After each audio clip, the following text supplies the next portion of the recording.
তত্ত্বাবধায়ক ব্যবস্থা ফেরাতে আপিল বিভাগের রিভিউ শুনানি। সংসদীয় আসনের সীমানা নিয়ে শুনানি ইসিতে।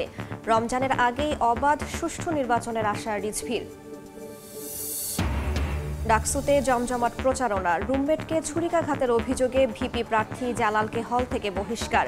জাকসুর বাদ পড়াদের আপিল শুনানি। রাকসুর ফর্ম তোলার হিড়িক।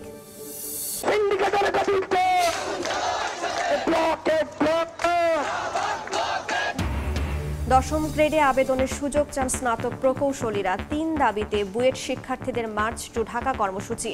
যোগ দেবেন রুয়েট, কুয়েট, চুয়েট শিক্ষার্থীরাও। এবং নাফ নদীর জলসীমায় বেপরোয়া হয়ে উঠেছে আরাকান আর্মি। ২২ দিনে ধরে নিয়ে গেছে ৫১ জেলেকে। উপকূল জুড়ে বিরাজ করছে চরম উৎকণ্ঠা। নিরাপত্তা জোরদারের দাবি।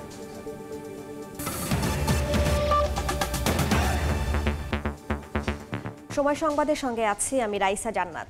সাময়িক নয়, তত্ত্বাবধায়ক সরকার ব্যবস্থা নিয়ে কার্যকর সমাধান চায় আপিল বিভাগ, যাতে এই ব্যবস্থা বারবার বিঘ্নিত না হয়। সংবিধানের ত্রয়োদশ সংশোধনী সংক্রান্ত রিভিউ শুনানিতে কথা বলেছেন প্রধান বিচারপতি। তত্ত্বাবধায়ক ব্যবস্থা ফেরালে এটি কার্যকরের দিনক্ষণ নিয়ে প্রশ্ন করেন সৈয়দ রেফাত আহমেদ। জবাবে অ্যাটর্নি জেনারেল বলেন, নির্বাচনকালে তত্ত্বাবধায়ক সরকার ব্যবস্থা কিভাবে কার্যকর হবে আপিল বিভাগ চাইলে নতুন করে পর্যবেক্ষণ দিতে পারে। সকালে সংবিধানের ত্রয়োদশ সংশোধনী বাতিলের রায়ের বিরুদ্ধে দ্বিতীয় দিনের শুনানি শুরু হয়। শুনানি করেন রাষ্ট্রের সর্বোচ্চ আইন কর্মকর্তা। ২০১১ সালের ১০ মে সংখ্যাগরিষ্ঠ মতামতের ভিত্তিতে সংবিধানের ত্রয়োদশ সংশোধনী বাতিল ঘোষণা করে রায় দেন তৎকালীন প্রধান বিচারপতি ABM খায়রুল হকের নেতৃত্বাধীন আপিল বিভাগ। ওই রায় পুনর্বিবেচনা চেয়ে গত বছরের অক্টোবরে আবেদন করে বিএনপি, জামায়াত, সুজন সম্পাদক সহ ৫টি পক্ষ। এই মুহূর্তে হাইকোর্টে আছেন সহকর্মী আফজাল হোসেন। সরাসরি চলে যাচ্ছি তার কাছে। সকালের দিকে প্রায় ১.৫ ঘন্টা শুনানি হয়েছে। এরপরে ১১টা থেকে 11:30 পর্যন্ত ব্রেক ছিল। আবারও এখন শুনানি শুরু হয়েছে এই তত্ত্বাবধায়ক সরকার ব্যবস্থা সংক্রান্ত সংবিধানের ত্রয়োদশ সংশোধনীর রিভিউ বিষয়ে। এর আগে গতকালকে আমরা দেখেছি যে বিএনপির আইনজীবীদের তরফ থেকে শুনানি করা হয়েছে এবং জামাতের আইনজীবীর তরফ থেকেও শুনানি করা হয়েছে। এবং গতকালকে শুনানিতে যেটি হয়েছিল যে বিএনপির আইনজীবীরা বলছেন যে তত্ত্বাবধায়ক সরকার ব্যবস্থা বাতিল করে তৎকালীন প্রধান বিচারপতি ABM খায়রুল হক যে রায় দিয়েছেন সে রায়টি বিচারিক প্রতারণা ছিল এবং তিনি রায় ঘোষণার অর্থাৎ সংক্ষিপ্ত রায়ে ২ মেয়াদে তত্ত্বাবধায়ক সরকার ব্যবস্থা থাকার পক্ষে মতামত দিলেও কিন্তু পূর্ণাঙ্গ রায় যেটি ১৬ মাস পরে অর্থাৎ সংক্ষিপ্ত রায় ঘোষণার ১৬ মাস পরে তিনি যখন পূর্ণাঙ্গ রায় দিয়েছিলেন তখন সেটি পরিবর্তন করেছিলেন। এর ফলে তিনি বিচারে প্রতারণা করেছিলেন। সেই কারণে এই পুরো রায়টি তারা বাতিল চেয়েছিলেন এবং জামাতের আইনজীবীও একই ধরনের মন্তব্য করেছেন। তাদের একটি পরিসংখ্যান হচ্ছে যে হাইকোর্ট থেকে আপিল বিভাগ পর্যন্ত তত্ত্বাবধায়ক সরকারের মামলার শুনানি করেছেন প্রায় ১২ জন বিচারপতি। এর মধ্যে ৮ জন বিচারপতিই তত্ত্বাবধায়ক সরকারের পক্ষে ছিলেন আর ৪ জন বিচারপতি তত্ত্বাবধায়ক সরকারের বিপক্ষে ছিলেন এবং যারা বিপক্ষে ছিলেন তাদেরকে নানাভাবে বঞ্চিত করা হয়েছে। বিচার বিভাগ সে সময় বঞ্চিত করেছিল। আজকে যখন রাষ্ট্রপক্ষ থেকে শুনানি করা হচ্ছিল তখন আপিল বিভাগ স্পষ্টতই তাদের মনোভাব দেখিয়েছেন বা মনোভাব জানিয়েছেন। তারা বলছেন যে তত্ত্বাবধায়ক সরকার ব্যবস্থার একটি চিরস্থায়ী বা রূপ দিতে চান বা কার্যকর সমাধান করতে চান এবং এই প্রশ্নও করেছেন যে এখন যদি তত্ত্বাবধায়ক সরকার ব্যবস্থাটা ফিরিয়ে দেওয়া হয় তাহলে সেটি কবে থেকে কার্যকর হবে। তার জবাবও দিয়েছেন অ্যাটর্নি জেনারেল। তারা বলেছেন যে এই বিষয়ে আপিল বিভাগ অর্থাৎ তত্ত্বাবধায়ক সরকার ব্যবস্থা ফিরিয়ে দেওয়ার পর সেটি কবে থেকে কার্যকর হবে সেটি বিষয়ে আপিল বিভাগ চাইলে পর্যবেক্ষণ দিতে পারে। এখন আবারও শুনানি শুরু হয়েছে। শুনানি করছেন অ্যাটর্নি জেনারেল। তো এই ছিল সুপ্রিম কোর্ট থেকে আমার কাছে সবশেষ খবর। সুপ্রিম কোর্ট থেকে যুক্ত হয়েছিলেন সহকর্মী আফজাল হোসেন। নির্বাচন ভবনের সংসদীয় আসনের সীমানা পুনর্নির্ধারণের দাবি আপত্তি নিয়ে শেষ দিনের শুনানি চলছে। সেখানে আছেন সহকর্মী কাউসারা চৌধুরী কুমু। সরাসরি চলে যাচ্ছে তার কাছে। ৫টি অঞ্চলের ১৮টি আসনের আপিল শুনানি চলছে আজ নির্বাচন কমিশনের। সকাল থেকে প্রায় অর্ধেকগুলো আসনের শুনানির পর এই মুহূর্তে নির্বাচন কমিশন বিরতিতে গেছে এবং দুপুর ২:৩০টার পর থেকে আবারও শুনানি শুরু হবে। সেটি বিকেল ৫টা পর্যন্ত চলবে। যেহেতু চতুর্থ দিনের মতো আজকেই নির্বাচন কমিশনের যে সংসদীয় আসনের সীমানা পুনর্নির্ধারণে যে খসড়া চূড়ান্তের পরে যে আপিল এসেছিল, এই আপিলের শুনানিরই আজকে আসলে মূলত শেষ দিন। 4 দিন টানা শুনানি চলেছে। 87টি আসনের বিপরীতে দাবি আপত্তি উঠেছিল, পক্ষ বিপক্ষে মতামত দিয়েছেন এই 87টি আসনের বিপরীতে যারা এলাকাবাসী রয়েছেন তারা, এবং আজকে শেষ হলে নির্বাচন কমিশন সবকিছুর সিদ্ধান্ত নেবে এবং পুনরায় এসব আসনের সীমানা পুনর্নির্ধারণে কোথাও যদি পরিবর্তন আনতে হয় সেটি তারা বিবেচনা করবে। মূলত যদি বলা গেলে যে নির্বাচন কমিশন মূলত নির্বাচনের যে প্রস্তুতি, সেই প্রস্তুতি চলমান রাস্তায় রয়েছে। বিশেষ করে সরকারের ফেব্রুয়ারিতে নির্বাচনের কথা বলে নির্বাচন কমিশনকে যেটি জানান দিয়েছে, তারপর থেকে কিন্তু কমিশনের প্রস্তুতি জোরে সোরে চলছে। প্রস্তুতির অংশ ভোটার তালিকা হালনাগাদের পাশাপাশি সংসদীয় আসনের সীমানা পুনর্বিন্যাসও কিন্তু নির্বাচন কমিশনেরই দায়িত্বের একটি অংশ। কারণ নির্বাচন কমিশনের যেহেতু বড় দায়িত্ব ছিল নির্বাচন পরিচালনা করা, জাতীয় সংসদ নির্বাচন, এই ধাপেই তারা এগোচ্ছে। পরবর্তীতে রাজনৈতিক দলগুলোর সাথে সংলাপ রয়েছে, সেটিরও হয়তো নির্দিষ্ট সময় জানিয়ে দেবে নির্বাচন কমিশন। সরাসরি যুক্ত ছিলাম রাজধানীর আগারগাঁওয়ে। রমজানের আগেই দেশে অবাধ সুষ্ঠু নির্বাচনের আশা প্রকাশ করেছেন বিএনপির জ্যেষ্ঠ যুগ্ম মহাসচিব রুহুল কবির রিজভী। জাতীয় কবি কাজী নজরুল ইসলামের ৪৯তম প্রয়াণ দিবসে সমাধিতে ফুল দিয়ে শ্রদ্ধা নিবেদন শেষে এমন আশাবাদ জানান তিনি। গভীর শ্রদ্ধা জানান কবির পরিবার, বিভিন্ন রাজনৈতিক, সামাজিক ও সাংস্কৃতিক সংগঠন সহ অনুরাগীরা। বলেন, অধিকার আদায়ের সব আন্দোলনের প্রেরণার মূল মন্ত্র নজরুলের অমর সৃষ্টি। শ্রদ্ধাঞ্জলি হাতে শত শত মানুষের ভিড়। বাঙালির জাতীয় চেতনার বাতিঘর কাজী নজরুল ইসলামের প্রয়াণ দিবসে তার সমাধি প্রাঙ্গণ হয়ে ওঠে স্মরণ আর ভালোবাসার ভূমি। বাঙালির সকল আন্দোলন সংগ্রামে প্রেরণা জুগিয়েছেন প্রেম ও দ্রোহের কবি নজরুল। জাত ধর্মের বিভেদ পেরিয়ে স্বপ্ন দেখেছেন মানবিক সমাজের। তাই তো তার চলে যাবার অর্ধশত বছর পেরিয়ে গেলেও চিন্তা ও মননে এখনও তিনি আছেন প্রবলভাবে। এই স্বল্প সময়ে এক মহান কবি নিজের পরিচয় তার লেখনীর মধ্য দিয়ে গেছেন। তার মূল্যবোধ, তার অহিংস যেই চিন্তাধারা আমাদের জন্য খুবই পাথেয় বলে আমরা মনে করি। ভোরের আলো ফোটার সঙ্গে সঙ্গে নজরুলের সমাধিতে ফুল দিয়ে শ্রদ্ধা জানান সাধারণ মানুষ, বিভিন্ন সামাজিক, সাংস্কৃতিক ও রাজনৈতিক সংগঠন। নজরুলের সমাধিতে শ্রদ্ধা জানাতে এসে বিএনপির জ্যেষ্ঠ যুগ্ম মহাসচিব রুহুল কবির রিজভী বলেন, গণতান্ত্রিক সমাজ প্রতিষ্ঠায় মূল মন্ত্র নজরুলের চেতনা। এ সময় তিনি রমজানের আগেই অবাধ সুষ্ঠু নির্বাচন অনুষ্ঠিত হবে বলে আশা প্রকাশ করেন। কাজী নজরুল ইসলামের অমর সৃষ্টি যতদিন বেঁচে আছে, এদেশের মানুষকে কখনোই মাথা নত করতে দেবে না। আমাদের বিশ্বাস অতি তাড়াতাড়ি রমজানের পূর্বেই একটি অবাধ সুষ্ঠু নির্বাচন অনুষ্ঠিত হবে। বারবার বলার পরও নজরুল রচনার এখনো অনুবাদ না হওয়ায় হতাশা ফুটে ওঠে পরিবারের কণ্ঠে। কাজী নজরুল ইসলামকে বহির্বিশ্বে পৌঁছানোর জন্য তার রচনাবলী, অনুবাদ এবং তার যাবতীয় কর্ম, সেগুলো অনুবাদের মাধ্যমে আমরা যেন বহির্বিশ্বে তাকে পরিচিত করতে পারি। জন্মদিন হোক কিংবা মৃত্যুদিন, নজরুলের অদৃশ্য উপস্থিতির আবেগ বাঙালি মাত্রই অনুভব করেন প্রতিদিন। তাই তো তার চলে যাবার অর্ধশত বছর পেরিয়ে গেলেও তিনি আছেন বাঙালির চেতনায় এবং সংস্কৃতির শেকড়ে। তারপরেই প্রশ্ন রাখতে হয় যে বৈষম্যহীন সমাজ এবং মানবিক সমাজের স্বপ্ন তিনি দেখেছেন, তার কতটুকু পূরণ হয়েছে। মামুনুর রশিদ পনেল, সময় সংবাদ, ঢাকা। বিএসসি ডিগ্রি ছাড়া প্রকৌশলী পদবি ব্যবহারকারীদের বিরুদ্ধে আইনি পদক্ষেপ সহ 3 দফা দাবিতে রাজধানীর শাহবাগ মোড় অবরোধ করেছেন প্রকৌশল বিশ্ববিদ্যালয়ের শিক্ষার্থীরা। সকাল থেকে বুয়েট থেকে টিএসসি হয়ে মিছিল নিয়ে শাহবাগে জমায়েত হন তারা। মঙ্গলবার একই দাবিতে শাহবাগে 5 ঘন্টা অবরোধ কর্মসূচি পালন করেন বুয়েট শিক্ষার্থীরা। পরে সেখান থেকে মার্চ টু ঢাকা কর্মসূচি ঘোষণা করেন। কর্মসূচিতে যোগ দিতে রাজশাহী, খুলনা ও চট্টগ্রাম থেকে ঢাকায় আসছেন রুয়েট, কুয়েট ও চুয়েট শিক্ষার্থীরা। দাবি আদায় না হওয়া পর্যন্ত আন্দোলনের ঘোষণা দিয়েছেন তারা।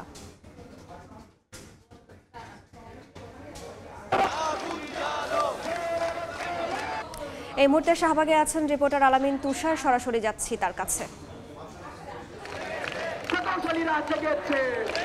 বেলা 11:30টার দিকে কিন্তু আমরা টিএসসি হয়ে বুয়েট থেকে টিএসসি হয়ে চারুকলার দিকে মিছিলটি আসতে দেখি। সেই মিছিল এসে কিন্তু এই শাহবাগ মোড়ে কিন্তু তারা অবস্থান নিয়েছেন। এখানকার যারা আশপাশে যে প্রকৌশল বিশ্ববিদ্যালয়গুলো রয়েছে সেই প্রকৌশল বিশ্ববিদ্যালয়গুলো থেকে কিন্তু শিক্ষার্থীরা এখানে এসে অবস্থান নিয়েছেন। এর বাইরেও ঢাকার আশপাশে যেই প্রকৌশলের যেই অনুষদগুলো রয়েছে সেই অনুষদের যারা শিক্ষার্থী রয়েছেন তারাও কিন্তু আমরা তাদেরকেও কিন্তু এখানে আসতে দেখেছি। ঢাকা কলেজ থেকে শুরু করে আশপাশের যেখানে এই যে এই ধর ইঞ্জিনিয়ারিং অনুষদগুলো রয়েছে তারাও রয়েছেন। এর বাইরেও ঢাকার বাইরে যেই ইঞ্জিনিয়ারিং ইউনিভার্সিটিগুলো রয়েছে, প্রকৌশল ও বিজ্ঞান ও প্রযুক্তি বিশ্ববিদ্যালয়গুলো রয়েছে, সেখান থেকেও ইঞ্জিনিয়ারিং অনুষদের শিক্ষার্থীরা কিন্তু এখানে আসছেন, বিভিন্নভাবে আসছেন এমন তথ্য কিন্তু আমাদের কাছে রয়েছে। এবং একের পর এক মিছিল আসছে এবং তারা আসলে এখানে যোগ দিচ্ছেন এরকম তথ্য পেয়েছেন। এবং আমাদের এখানে এই আন্দোলন আসলে যে ব্যানারে হচ্ছে প্রকৌশল অধিকার আন্দোলন, সেটা যিনি সাধারণ সম্পাদক রয়েছেন তিনি আমাদেরকে কিছুক্ষণ আগে যেটা বলছিলেন যে বেলা 1টা নাগাদ তারা একটি আলটিমেটাম দিয়েছেন। 1টা নাগাদ যদি তাদের দাবি দেওয়া মেনে উপদেষ্টা পর্যায় থেকে এখানে কেউ এসে তাদের দাবি দেওয়া নিয়ে তাদেরকে আশ্বাস না দেন বা সে ধরনের কোনো কিছু যদি তারা না পান, তাহলে তারা তাদের কর্মসূচি আরও কঠোর কর্মসূচির দিকে তারা এগিয়ে নিয়ে যাবেন, এমনটা কিন্তু তিনি আমাদেরকে বলছিলেন।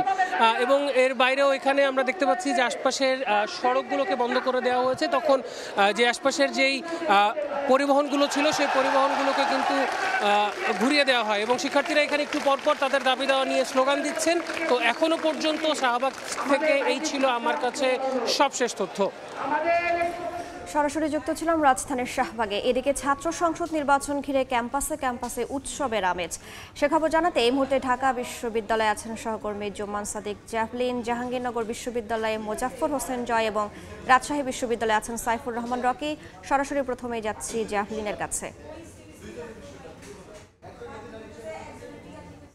করছি ঢাকা বিশ্ববিদ্যালয় এবং আপনারা জানেন যে আসলে গতকালকে যেই আনুষ্ঠানিকভাবে প্রচার প্রচারণা সেটি শুরু হয়েছে এবং আজকে দ্বিতীয় দিনের প্রচার প্রচারণা সকাল থেকে এখনো পর্যন্ত কিছুটা ঢিলঢালাভাবে প্রচারণা করছেন। এখানে আমরা বেশ কিছু স্বতন্ত্র প্রার্থীকে দেখছিলাম ডাকসুর সামনে মধুর ক্যান্টিনে তারা প্রচার প্রচারণা করছেন। এছাড়া প্যানেল ভিত্তিক যে প্রচারণা সেটি কিন্তু কিছু যে দুটি প্যানেল আমরা ইতিমধ্যে দেখেছি তারা প্রচারণা শুরু করেছেন।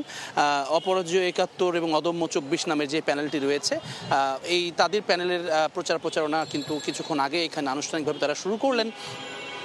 ভিসি চত্বরের সামনে তারা এখানে ফুল দিয়ে শ্রদ্ধা জানালেন এবং এর পরবর্তীতে কিন্তু আমরা দেখছি যে এখানে আশপাশে যারা আসলে শিক্ষার্থীরা আছেন তাদের সঙ্গে কুশল বিনিময় করছেন এবং তাদের যেই ভোটের প্রচারণা সেটি তারা চালাচ্ছেন।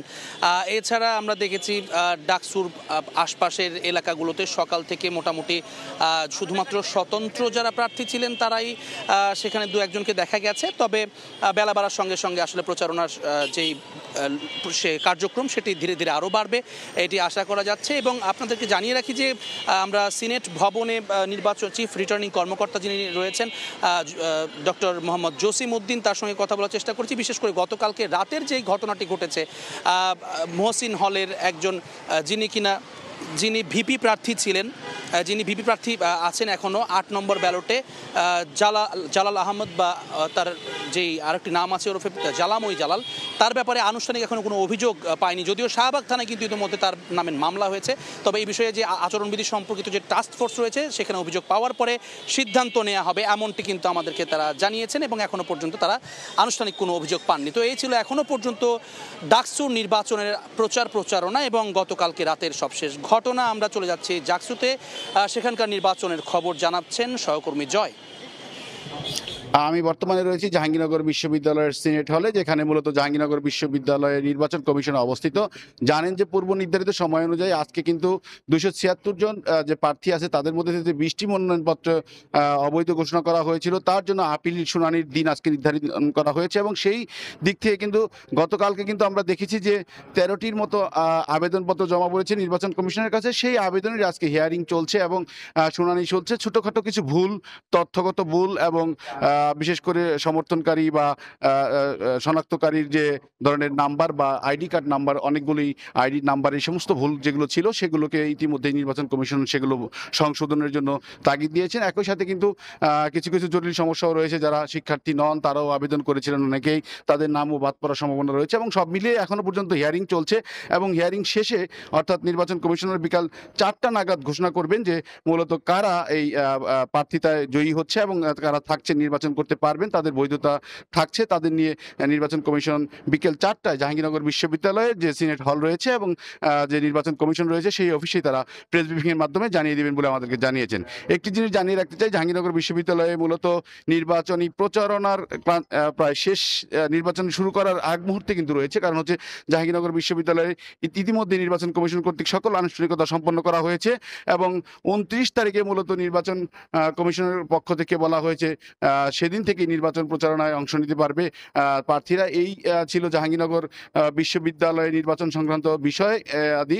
আমার কাছে এই তথ্য নিয়েই আমি জাহাঙ্গীরনগর বিশ্ববিদ্যালয়ে রয়েছে এবং আরও নির্বাচনের খবর জানতে আমরা চলে যাব রাজশাহী বিশ্ববিদ্যালয়ে, সেখানে রয়েছে সাইফুর রহমান রকি। আগামী 15 সেপ্টেম্বর অনুষ্ঠিত হওয়ার কথা ছিল রাকসু নির্বাচন। রাকসুর পাশাপাশি সিনেট ও হল সংসদ নির্বাচনও অনুষ্ঠিত হওয়ার কথা রয়েছে। মূলত 3টি ব্যালটের মাধ্যমে এই নির্বাচনটি অনুষ্ঠিত হওয়ার কথা রয়েছে। সেই লক্ষ্যে তফসিল অনুযায়ী নির্বাচনী আগে যে কার্যক্রমগুলো, বিশেষ করে মনোনয়নপত্র বিতরণ কার্যক্রম, সেটি আজ 4র্থ দিনের মতো চলছে। তবে আজ সকাল থেকে শুধুমাত্র একজন প্রার্থী এসে সহ সাংস্কৃতিক সম্পাদক পদে রাকসুতে আসলে মনোনয়নপত্র সংগ্রহ করেছেন। এ পর্যন্ত মনোনয়নপত্র সংগ্রহকারী শিক্ষার্থীর সংখ্যা 155 জন এবং আপনারা জানেন যে হল সংসদে এখান থেকে আসলে মনোনয়ন বিতরণ করা হচ্ছে না। এখানে শুধুমাত্র রাকসু এবং সিনেটে যারা ছাত্র প্রতিনিধি হিসেবে নির্বাচন করবেন তারাই এখান থেকে মনোনয়নপত্র কিনছেন। এখানে আপনাদের জানিয়ে রাখি, হলে এখন পর্যন্ত কিন্তু 362 জন মনোনয়নপত্র সংগ্রহ করেছেন।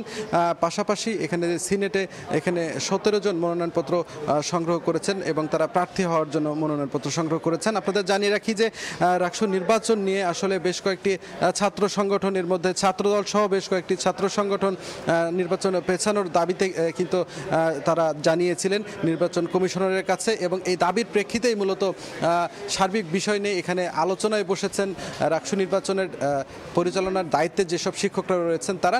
এবং কিছুদিন এই নির্বাচন পেছানোর একটি আভাস পাওয়া যাচ্ছে তাদের ভেতর থেকে এবং কয়দিন পেছাবে আমরা কিন্তু এমনটি আসলে জিজ্ঞাসাও করেছিলাম যেখানে যে শিক্ষকরা রয়েছেন তারা যেটি বলছেন যে আসলে নির্বাচন তারা 10 থেকে 15 দিন পেছানোর একটি পরিকল্পনা রয়েছে। তবে আর কিছুক্ষণের মধ্যে আসলে তারা মিটিং থেকে বের হলেই এই ডেটটি আসলে আমাদেরকে জানাবেন বলে তারা জানিয়েছেন। তো এই ছিল আমার কাছে এখন পর্যন্ত মনোনয়ন বিতরণ কার্যক্রমের সর্বশেষ।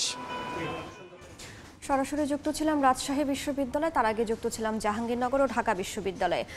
রুমমেটকে মারধরের অভিযোগে ডাকসু নির্বাচনের স্বতন্ত্র ভিপি প্রার্থী জালাল আহমেদ গ্রেফতার হয়েছেন। আহত শিক্ষার্থীকে ঢাকা মেডিকেলে ভর্তি করা হয়েছে। অভিযুক্তকে হল থেকে বহিষ্কারের পাশাপাশি শাহবাগ থানায় হত্যা চেষ্টা মামলা করা হয়েছে। আচরণবিধি সংক্রান্ত অভিযোগ নিষ্পত্তিতে গঠন করা হয়েছে টাস্ক ফোর্স।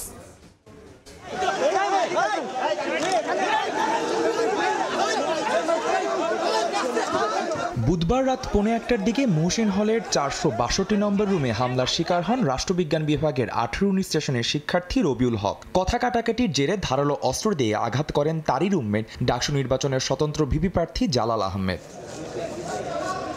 প্রত্যক্ষদর্শীরা জানান, গুরুতর আহত অবস্থায় সহপাঠীরা তাকে ঢাকা মেডিকেল কলেজ হাসপাতালে নিয়ে যান। ঘটনার পর থেকে শিক্ষার্থীদের রোষানল এড়াতে নিজ কক্ষে আটক ছিলেন জালাল আহমেদ। পরবর্তীতে তাকে শাহবাগ থানায় সোপর্দ করা হয়। রড লাইট ছিল আর কি, ওইটা দিয়ে হচ্ছে খুব জোরে আঘাত করা হয়, যার কারণে এই জায়গাটা পুরোটা হচ্ছে ফেটে যায় ওনার।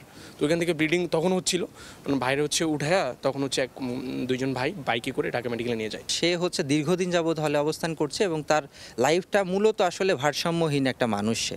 তো যে কারণে সবাই তাকে আসলে সাইকো মানুষ হিসেবেই চেনে আর কি। জালালকে যাতে দ্রুত বিশ্ববিদ্যালয় থেকে যেন বহিষ্কার করা হয়। এই ঘটনায় বিশ্ববিদ্যালয়ের প্রক্টর জানান, অভিযুক্ত শিক্ষার্থীকে হল থেকে বহিষ্কার করা হয়েছে। হল প্রশাসন বাদী হয়ে মামলা করবে। হলের প্রভোস্ট, 2 জন হাউস টিচার এবং কর্মকর্তারা থানায় নিয়ে গেছেন পুলিশের সাথে, পুলিশ সহযোগে, এবং সেখানে মামলা হবে। মামলার পরবর্তী যে প্রক্রিয়া সেটা প্রচলিত আইন অনুযায়ী চলবে। এদিকে গতকাল ডাকসু নির্বাচন কেন্দ্র করে আচরণবিধি সংক্রান্ত টাস্কফোর্স গঠন করেছে চিফ রিটার্নিং অফিসের কার্যালয়। আদনান তুর্য, সময় সংবাদ, ঢাকা।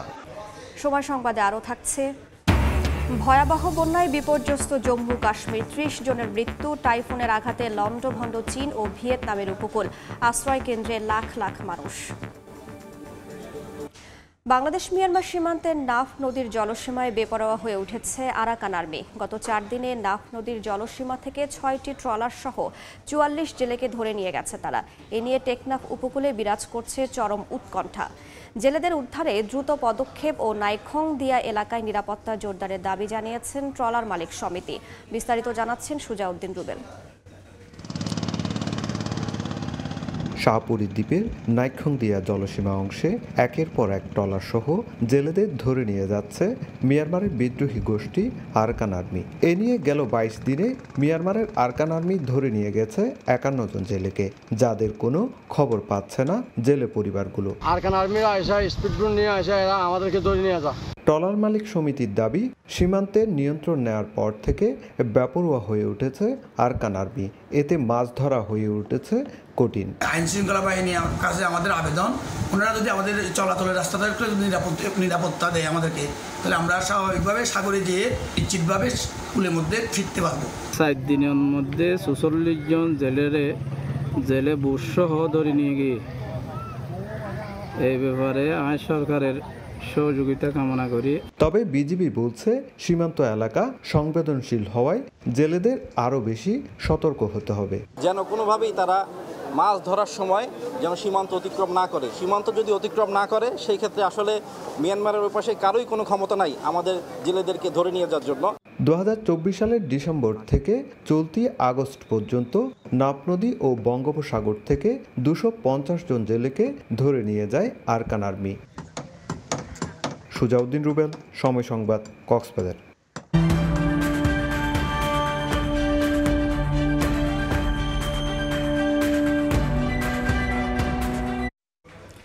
বর্ষার সঙ্গে সঙ্গেই ডেঙ্গু আক্রান্তের হার বেড়ে যায়। আশঙ্কাজনক পর্যায়ে না পৌঁছালেও বিশেষজ্ঞদের পরামর্শ বাড়তি সতর্কতা অবলম্বনের। অন্যদিকে ডেঙ্গু প্রতিরোধে জনসম্পৃক্ততা বাড়ানোর পাশাপাশি লার্ভা ধ্বংসের প্রতি গুরুত্ব দিচ্ছে সিটি কর্পোরেশন। বিস্তারিত তাসনিয়া নিশাত মিমের রিপোর্টে। বৃষ্টি মানেই ঠান্ডা হাওয়া, সবুজ প্রকৃতি। তবে এই বৃষ্টির সঙ্গে তাল মিলিয়ে চোখ রাঙাতে থাকে ডেঙ্গু। সাধারণত মে থেকে সেপ্টেম্বর পর্যন্ত ডেঙ্গুর মৌসুম হলেও এখন বছর জুড়েই কম বেশি ডেঙ্গু আক্রান্ত হচ্ছে মানুষ। আগে ঢাকা কেন্দ্রিক হলেও এখন দেশের প্রায় সব জেলাতেই ছড়িয়ে পড়েছে এডিস মশা। ডেঙ্গুর লক্ষণে ব্যাপক পরিবর্তন এসছে।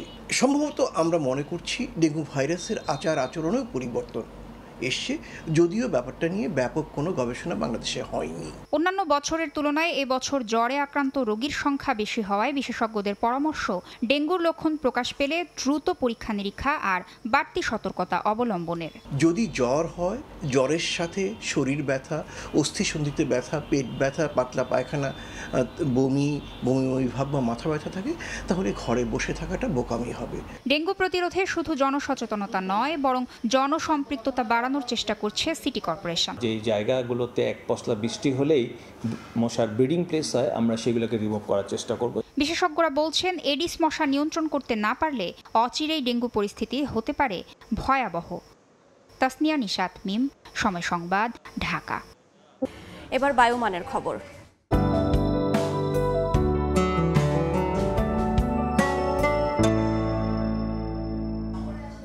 দেখে নেব এখনকার বাতাসের মান সূচক।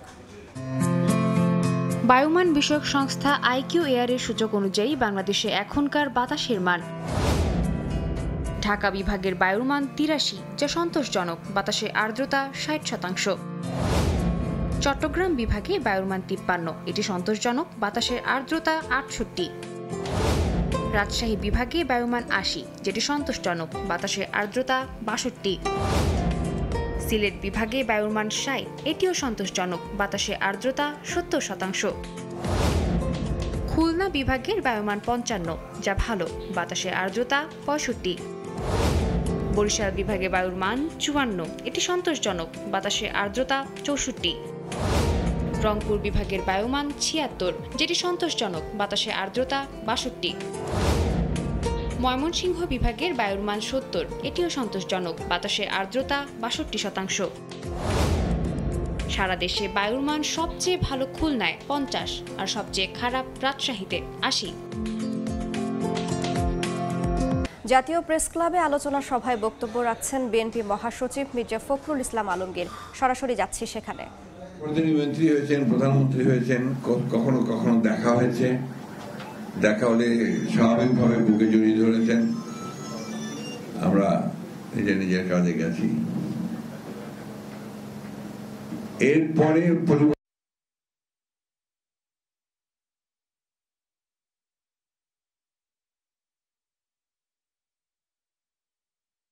প্রেস ক্লাবে আলোচনা সভায় বক্তব্য রাখছেন বিএনপি মহাসচিব মির্জা ফখরুল ইসলাম আলমগীর। সরাসরি যুক্ত ছিলাম সেখানে।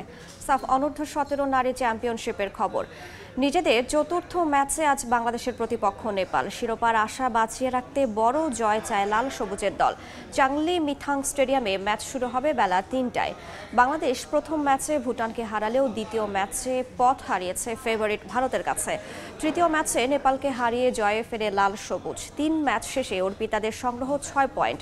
9 পয়েন্ট নিয়ে শীর্ষে আছে ভারত। বাংলাদেশের সামনে আছে আরও 3 ম্যাচ।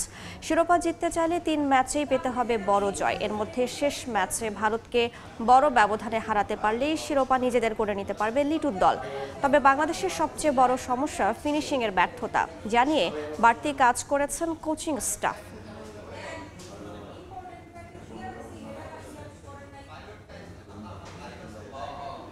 আমরা আবারও ফিরে যাব জাতীয় প্রেস ক্লাবে। সেখানে আলোচনা সভায় বক্তব্য রাখছেন বিএনপি মহাসচিব মির্জা ফখরুল ইসলাম আলমগীর। সবসময় চায়, কিন্তু এমন একটা জালের মধ্যে আছি, এখান থেকে বেরোতে অনেক সময় লাগতে পারে অথবা কৌশল করতে হতে পারে। তো আমাকে বলেন, তুমি ম্যাডামকে আমার সালাম দিয়ে বলো যে আমি আসবো। কবে আসবো সেটা আমি নির্ধারণ জানাবো। এরপরে তিনি আমাকে একদিন খবর দিলেন যে তিনি এখন প্রস্তুত, তিনি ম্যাডামের সঙ্গে দেখা করবেন। স্বাভাবিকভাবে দেখা করা সম্ভব না, কারণ ম্যাডাম একদিকে, হাসিনা একদিকে, অন্যদিকে যদি এরশাদ জানতে পারে তাহলে তাকে মহা বিপদের মধ্যে ফেলে দেওয়ার সম্ভাবনা আছে। এই জন্য আমার এখনো মনে আছে, আমি বেশি লম্বা করব না, রাতের বেলা ছদ্মবেশ ধারণ করে তাকে আমরা গাড়ি বদল করে রাতে ম্যাডামের বাসায় নিয়ে গেলাম। এখন যে বাসায় হচ্ছেন উনি ফিরে যায় সেখানে। তো উপরে উঠে ম্যাডামকে উনি যখন সালাম দিলেন, ম্যাডাম তো তাকে প্রথমে চিনতেই পারেনি, একেবারেই চিনতে পারেনি। তো ম্যাডাম তখন বললেন, এই জাফর ভাই বললেন, ম্যাডাম আমি জাফর। তো বলছে এই কি বেশ ধরেছেন আপনি? তো বললো যে ম্যাডাম উপায় নেই, কারণ এইভাবে না হলে আমি আসতে পারতাম না। এরপরে ইতিহাস অনেক লম্বা। উনি বেরিয়ে এসছেন, উনি এই প্রেস ক্লাবেই উনি সম্মেলন করেছেন। সম্মেলন করে জাতীয় পার্টি থেকে বের হয়ে এসছেন আমাদের জাফর ভাই, জামাল ভাই, লিঙ্কন সহ সবাই। এইখানে সেদিন প্রচন্ড মারামারি হয়েছে, বম ফুটেছে, মেরেছে, বোম মেরেছে, এবং এখানে আপনার পুলিশকে দিয়ে তাদের কর্মী সমর্থকদেরকে অনেক অত্যাচার করেছে। তারপরে তিনি দমন হয়ে যায়নি। এটা গেল, এবং এর মধ্যে তো আন্দোলন হয়েছে। আমাদের 20 দল গঠন হয়েছে। 20 দলের অন্যতম নেতা ছিলেন জাফর ভাই, সবখানেই গেছেন। উনি মারা গেলেন কবে? উনি মারা গেলেন কবে? 25-16। জাতীয় প্রেস ক্লাবে বক্তব্য রাখছেন বিএনপি মহাসচিব। সরাসরি যুক্ত ছিলাম সেখানে। এ পর্যায়ে শীর্ষ সংবাদগুলো জানিয়ে দিচ্ছি আরও একবার। তত্ত্বাবধায়ক ব্যবস্থা বাতিলের রায়ের বিরুদ্ধে আপিলের অনুমতি। শুনানি 21 অক্টোবর। সংসদীয় আসনের সীমানা নিয়ে শুনানি ইসিতে। রোজার আগেই সুষ্ঠু নির্বাচনের আশার রিজভির।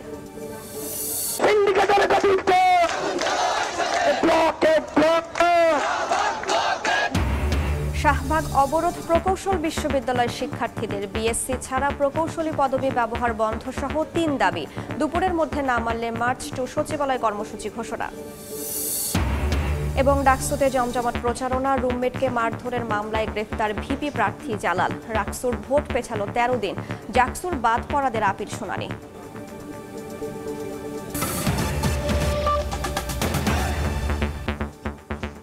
এ ছিল সময় সংবাদের, সঙ্গেই থাকুন সময়।